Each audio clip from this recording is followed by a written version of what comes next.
Glória a Deus, amém. A gente chega a ficar constrangida, né?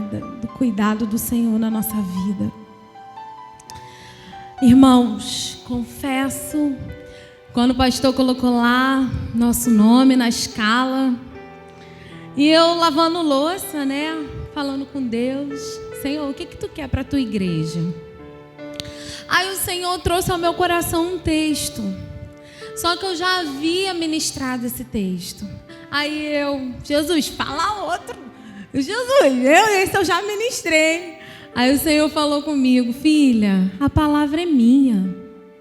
A igreja é minha, o povo é meu. E eu que sei a necessidade da minha igreja. Eu que sei o que o meu povo precisa. E aí eu falei, amém. Só que eu estava lendo, meditando e fui muito ministrada a respeito do início do ministério de Salomão. Quando Salomão ergue o templo, e ali eu fui tão visitada naquele devocional, sabe? E aí eu falei assim, Deus vai usar essa palavra, Senhor. E aí eu entendi que realmente a gente tem que amarrar nossa alma de pregador, porque... Aprendi. Porque às vezes ele vai ministrar ali no teu devocional para você, não vai ser para tu compartilhar, vai ser para te alimentar. E ele vai te dar um outro alimento para tu alimentar outras vidas, amém? Eu estou muito feliz que a Milena está ali, minha amiguinha. Glória a Deus pela tua vida, veio com as 2 filhinhas dela. Deus te abençoe, tá, Mia? Então abra sua Bíblia comigo no livro de Gênesis, capítulo 25. Você que achar, pudesse, coloque de pé.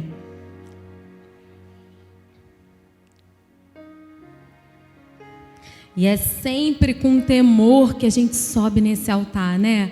Hoje de manhã a gente falava do frio na barriga na escola dominical, né? A gente falava que a cada frio na barriga que a gente passa, que só Jesus. Mas é dependência dele. Esse frio na barriga é para dizer para ele que se ele não fizer, da gente não sai nada, a gente não tem nada, mas dele é quem vem todas as coisas, amém? Gênesis 25, nós vamos ler a partir do verso 30. Você que achou, diga amém. Gênesis 25, versículo 30. Nós vamos ler até o 34. E diz assim: E disse Esaú a Jacó: Deixa-me, peço-te, comer desse guisado vermelho, porque estou cansado. Por isso se chamou o seu nome Edom.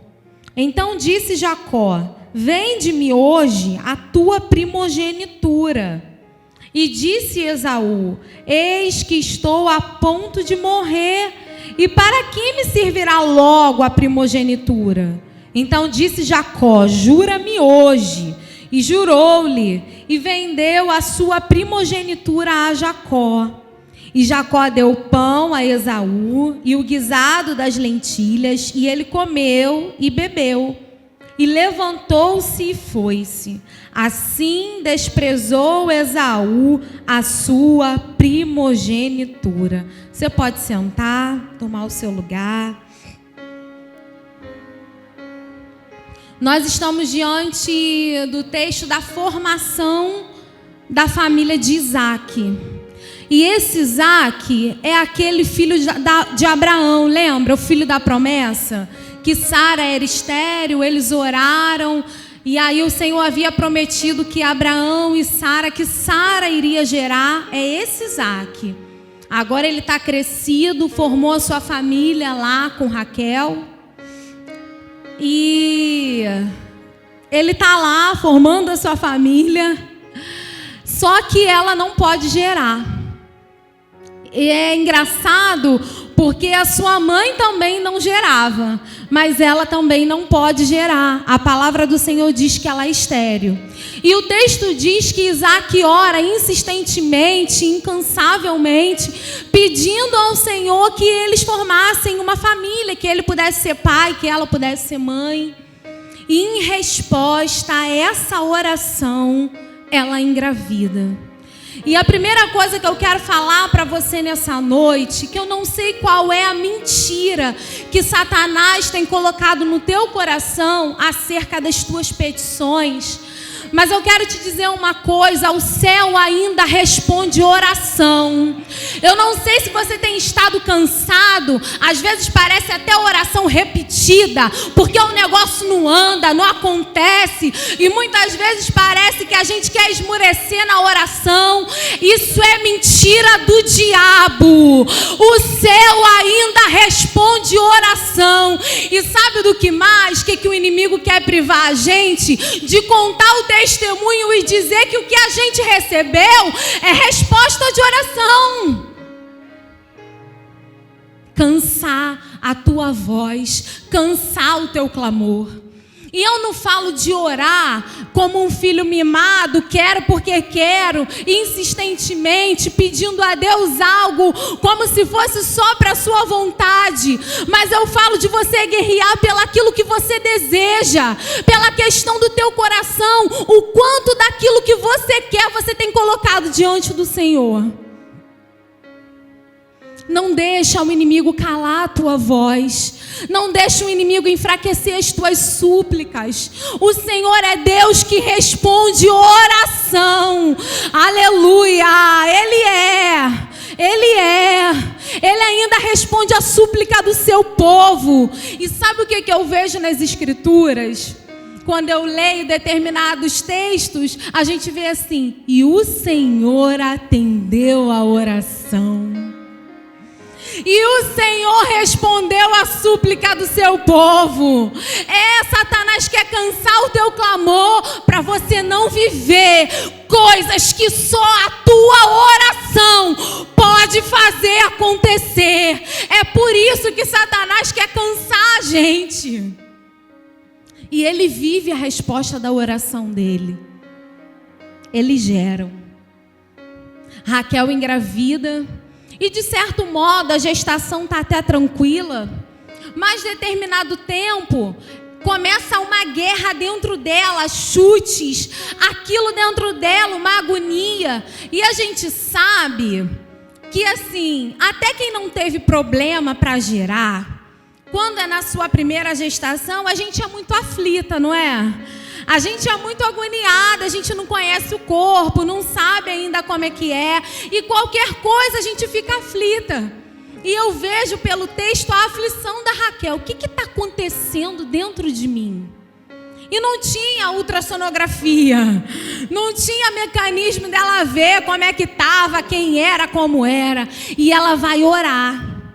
E quando ela vai orar, o Senhor faz algumas revelações para ela a respeito do que estava acontecendo dentro dela. Por isso é que eu te digo, a oração que você fizer, eu posso orar por você, o seu líder pode orar por você, outra pessoa pode orar por você, mas aquilo que Deus vai te revelar a respeito do que está acontecendo contigo é único, é profundo. E aí ela vai falar: Senhor, o que está acontecendo dentro de mim? E o Senhor vai revelar a ela algumas coisas. O Senhor diz a ela primeiro: olha, tu tá esperando não é uma criança, são duas. São 2 meninos aí no teu ventre, tá? Só que tem uma coisa, Raquel: esses teus filhos serão 2 nações distintas, 2 povos vão sair de dentro de você. E ela recebe aquilo no seu coração, o tempo passa, chega o momento do nascimento. Presta bem atenção. Eu queria que você prestasse bem atenção para você pegar os detalhes do que Deus quer falar com você nessa noite. E aí o tempo passa, a gestação acontece bem, chega o momento do nascimento. E a gente percebe no texto, por algumas narrativas, o seguinte: naquele tempo, eles davam o nome das crianças de acordo com as circunstâncias do seu nascimento. Não era como a gente é hoje, que a gente às vezes nem é pai, nem é mãe ainda, mas já tem um nome que gosta. Não é assim? Já tenho um nome na minha cabeça, eu vou colocar esse nome, coloca o nome de alguém da família. Mas naquele tempo não, era costume. Eles davam o nome à criança de acordo com as circunstâncias do nascimento. Ué, Juliana, me prova, eu te provo. Eli, sentado na cadeira, sacerdote do templo em Israel. A arca do Senhor foi tomada, ele cai da cadeira, quebra o pescoço. A Bíblia diz que a sua nora com dores para gerar o filho. A parteira fala para ela: mulher, nasceu um lindo menino. Aí ela fala: como que eu vou me alegrar dessa criança? O nome dele vai ser Icabô. Por que Icabô? Foi-se a glória. Tá entendendo? Eles usavam isso, porque a arca do Senhor havia sido levada. Então o nome das crianças era dado de acordo com as circunstâncias do seu nascimento. Ou temporal, ou de alguma coisa que aconteceu no parto, mas era assim. E nasce o primeiro menino que Raquel estava esperando. E o primeiro menino nasce, o texto diz que ele é peludo e ele também é vermelho. E aí eles deram o nome dele de Esaú. E o significado diz aquele que é coberto de pelos. E em seguida nasce o irmão agarrado ao calcanhar do primeiro. E o nome dele é Jacó. E aí o significado de Jacó é agarrado ao calcanhar, suplantador, alguns dizem enganador. E eles nascem, e o Senhor falou que eram o quê? 2 gerações distintas, 2 povos distintos. E isso fica evidente no passar do tempo, porque a Bíblia diz que Esaú, ele é da caça, ele é do campo, e ele gosta tanto de ficar no campo que ele se torna perito em caça. Mas a Bíblia diz que Jacó era mais sossegado, gostava de ficar em casa. Um belo dia, Esaú chega da caça, com fome e cansado. E eu acredito que ele sente aquele cheiro da comida que Jacó estava preparando. O texto diz que ele preparava um guisado. E ele fala para ele, foi a parte que nós lemos: me dá um pouco desse guisado, me dá um pouco da tua comida. E Jacó fala para ele: só se tu me vender a tua primogenitura. Juliana, o que é primogenitura? Primogenitura era o direito que era concedido ao primeiro filho que nascesse. Como assim? Ele tinha algumas bênçãos, ele tinha alguns direitos só por ter nascido primeiro. Presta bem atenção. Ele tinha alguns direitos só por ele ter nascido primeiro. Qual era, Juliana? Ele era responsável, ele podia falar pela casa na ausência do seu pai. Ele tinha 2 vezes mais da herança. E ele ainda recebia uma bênção especial do seu pai por ter nascido primeiro. É isso que Jacó está pedindo para ele. E ele, pelo texto, pela palavra do Senhor, pode pegar outras traduções que você vai ver. Você não vê Jacó insistir com ele para pegar isso dele. Você não vê Jacó fazendo esforço para negociar. É a escassez e a demanda. Ele tem algo que Jacó quer e Jacó fala com ele: olha, me vende.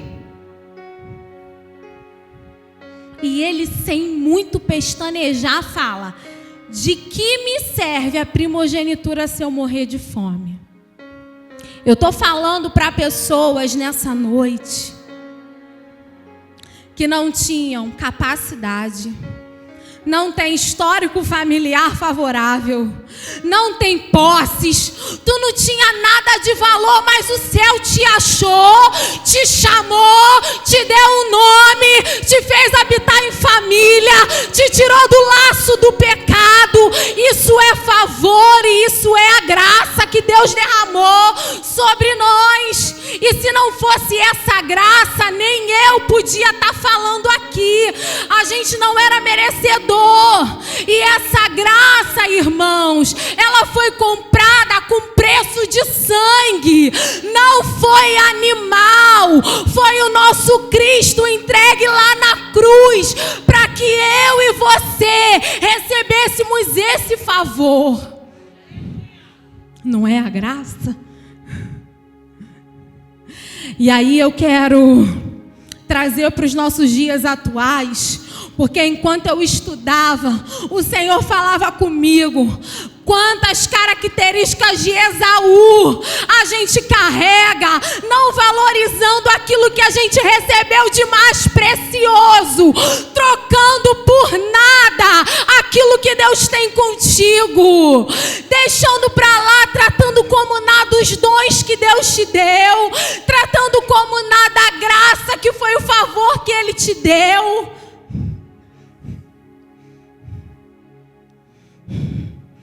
Perdendo seu tempo e valorizando coisas que não têm valor. Esaú, Jacó que é a tua primogenitura, e tu não sabe que isso é o mais precioso que tu tem. Valoriza o que Deus tem contigo. Ei, igreja, eu fui confrontada por essa palavra, por isso eu venho dizer: Satanás não tem raiva do nosso sapato novo. Satanás não tem raiva da tua roupa, do teu carro, do teu emprego. Ele tem raiva do que Deus tem contigo, da graça que o céu derramou sobre a tua vida. E nós, muitas vezes desapercebido, estamos trocando sem perceber, dando valor ao que não importa e esquecendo das coisas do reino, esquecendo do que realmente importa. Aleluia. Oh, aleluia. Oh, glória a Deus. Aleluia. Nós não fomos chamados, não fomos resgatados com preço de nada. Valoriza o que Deus tem contigo. Toma posse do que Deus tem contigo. Não negocia, não abre mão. Sabe por quê? Quem entende que foi resgatado por uma graça desse tamanho, só quem dá valor a essa graça consegue resistir ao pecado, consegue dizer não às armadilhas de Satanás, consegue dizer: eu não abro mão, eu tô cansado, eu tô cansada, mas eu não abro mão, porque o que o céu fez na minha vida eu não tinha condições de fazer. Da onde Deus me tirou, eu não tinha condições de sair. Ele nos fez promessas individuais, mas Ele nos fez várias promessas coletivas, contidas na palavra dEle, que é para dizer para a gente que Ele foi lá na cruz, se entregou e derramou esse favor tão grande, que é para a gente ter força, para quando o pecado vier, querer barganhar aquilo que Deus tem contigo. Quando você, cansado, querer abrir mão, se lembrar, foi alto preço, o nome é graça, mas foi alto preço, eu não posso. Aleluia. Oh, Espírito Santo de Deus. Aleluia. Ele quer tirar o que Deus tem contigo. Ele quer fazer você abrir mão daquilo que só o Senhor poderia te dar. O direito de ser chamado filho. O direito de ter uma alma sarada, ferida. Uma alma sarada das feridas. o direito de erguer a cabeça e dizer: Satanás, tu não pode me acusar, porque não foi de mim, mas foi a graça dele que me comprou. E a gente distraído. E não podemos esquecer, eu anotei aqui algumas coisas. A gente não pode esquecer de modo nenhum da onde ele nos tirou. Não é para ficar voltando lá atrás toda hora, não. É só para você ter certeza que é para lá que tu não quer voltar. Não deixa o Satanás confundir a tua mente, te apresentar pratos, porque eles se aproveitam. Não estou falando aqui de Jacó nessa figura, mas eu estou falando que muitas vezes Satanás se aproveita desse cansaço, porque por trás desse trocar tinha uma emoção, tinha um cansaço. E quantas vezes nós estamos abrindo mão por esse cansaço? E aí eu digo para vocês, cada um de nós temos o nosso cansaço. Cada um de nós temos as nossas dores. Aquilo que dói na nossa carne, na nossa alma. E eu aprendi que Satanás dificilmente ele ataca outras áreas. Ele vai justamente naquelas que já estão vulneráveis. Para quê?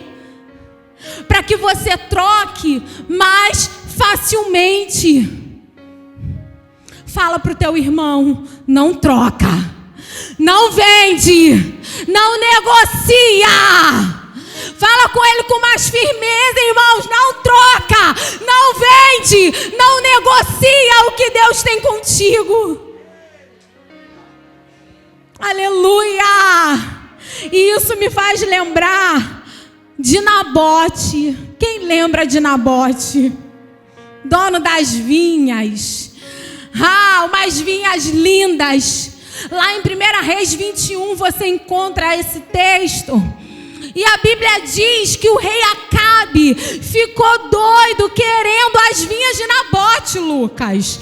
Ele podia ter todas as outras vinhas, mas ele queria de Nabote. Sabe o que Nabote fala para ele? Eu não posso vender porque é herança. A herança que o teu pai te deixou. Não vende, não troca, não negocia o que Deus tem contigo. Eu quero profetizar, levanta a tua mão. O cansaço não vai fazer você negociar. O cansaço não vai fazer você voltar atrás. Prato nenhum do inferno, prato nenhum de Satanás vai te fazer trocar. O que Deus tem contigo, recebe. Aleluia.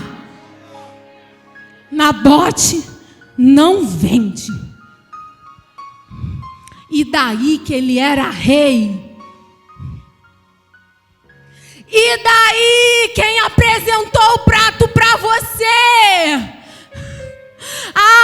Deus, aleluia! Santo! Ele quer roubar o que Deus tem contigo.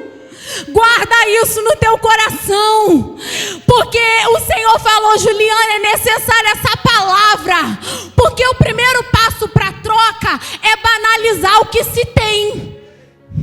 Por isso que troca fácil, porque banaliza o que recebeu, não vê o valor do dom que Deus deu de tocar. Não vê o valor do que Deus fez contigo. Enxerga hoje o valor da sepultura que o céu fechou quando Satanás lançou aquela enfermidade para te matar. Dá valor. Eu não estou nem conseguindo mais falar. Dá valor quando o inferno preparou a armadilha lá no teu lar. E Ai, tu pensou que o pior foi o que aconteceu? O pior era você ter morrido no meio dos teus vales. Você não entende que não são as coisas, é a gente. Não é o que te aconteceu, é como você reagiu ao que te feriu, ao que te aconteceu. É como você se levantou quando armaram a emboscada. Jesus. É como você reagiu. E o céu está dizendo para você nessa noite: valoriza! Valoriza! Oh, aleluia! Oh, aleluia! Valoriza a terra que te alimenta. Valoriza os líderes que Deus colocou nesse lugar, na tua casa espiritual, se não for aqui. Valoriza a comunhão com os teus irmãos. Valoriza as coisas do reino, porque essas coisas não têm preço. Tu não quer se relacionar aqui, mas quer construir o teu relacionamento social lá fora. Eu tenho um segredo do céu para te contar. Tu vai cair. Se tu não refazer as tuas alianças com quem te dá combustível no teu dia de fraqueza, tu vai perecer. Valoriza as conexões que o céu faz nesse lugar, porque você está olhando como nada, mas elas têm um propósito. Porque naquele dia, né, Joyce, da tua angústia, um amigo vai e te manda uma mensagem. Alguém vai e fala: que saudade de você, né, Jackson, né, Bia? Valoriza. Não deixa Satanás te iludir. Tu não é daqui. Tu não é daqui, tu é do céu. Aleluia. A terra está sendo contaminada. O evangelho na internet está sendo banalizado. E você aí entrando na modinha. Esaú, valoriza, porque o direito é teu. E sabe o que é potencial? Potencial é tudo aquilo que pode ser e ainda não é. E às vezes a gente olha para o potencial e olha, acha que está tudo ganho. Fica tranquilo. Tem promessa. Eu vou lá, Deus fala comigo. Não se iluda. Satanás quer lançar pratos no meu e no teu caminho, para ver se a gente tem noção do que a gente carrega, para ver se você tem noção do que Deus tem contigo, para ver se você tem noção de quem você é. Aleluia. Sabe o que aconteceu com Esaú? Ele não foi mencionado mais na história depois que ele se reconcilia com Jacó. Porque a história é longa, eu não vou frisar a outra parte. Depois, se você quiser, você pode ler. Mas o nome dele, depois que ele se reconcilia com o irmão, passam anos, o nome dele não é mais frisado. Mas quando o Senhor se apresenta, o Senhor fala: eu sou Deus de Abraão, de Isaac e de Jacó. Era para ser Esaú. Tu vai deixar o teu nome ser apagado da história só porque você está negociando.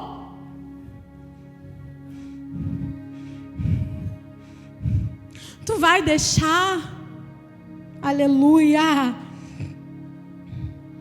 de que o teu coração tem cansado.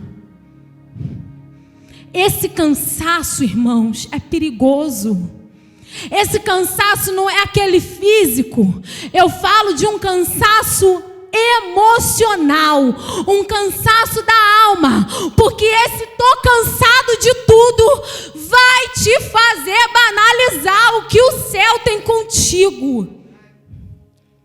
Por trás da troca tinha alguém cansado e com fome. Você está entendendo? Quem está entendendo nessa noite? Muito. Suando. Irmãos, isso é tão importante, porque quem não dá valor despreza e compromete o destino que Deus tem contigo. Não é que o céu não tenha promessas a respeito da tua vida, Ele tem, mas você precisa se posicionar valorizando cada palavra recebida.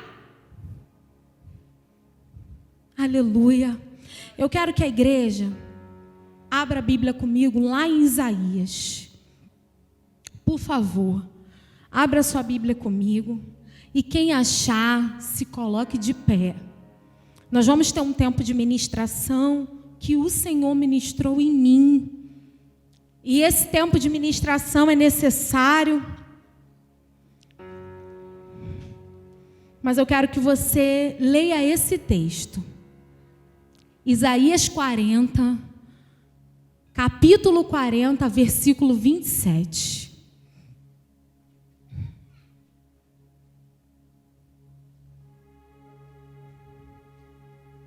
Você que achou, se coloca de pé. E nós vamos ler. Eu quero que você leia, que você fale com a sua boca, mesmo que a sua versão esteja diferente, mas que você leia tomando posse dessa palavra 40:27. Todos acharam? Porque a profecia mais linda é aquela que é direcionada através da palavra de Deus. E nós vamos tomar posse dessa palavra nessa noite. 40:27 diz assim: porque pois dizes, ó Jacó, e tu falas, ó Israel, o seu caminho está encoberto ao Senhor, e o meu juízo passa de largo pelo meu Deus. Não sabes, não ouvistes que o eterno Deus, o Senhor, o Criador dos confins da terra, nem se cansa, nem se fatiga, não há esquadriação em seu entendimento, dá vigor ao cansado, multiplica as forças ao que não tem nenhum vigor. Os jovens se cansarão e se fatigarão, e os jovens certamente cairão, mas o que esperam no Senhor renovarão as suas forças, subirão com asas como águia, correrão e não se cansarão, caminharão e não se fadigarão.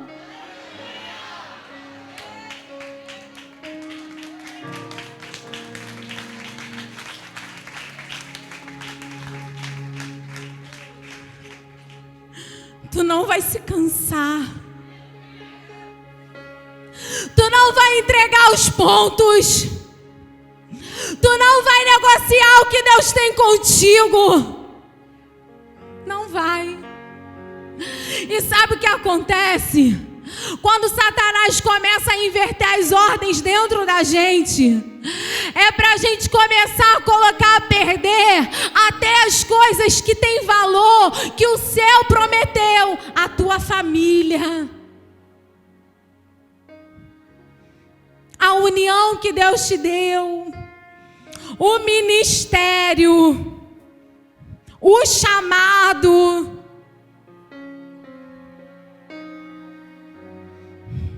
Você que quer receber de Deus essa força. Eu tinha tanta coisa anotado para falar. Mas você que quer receber essa força, vem aqui na frente, nós vamos orar.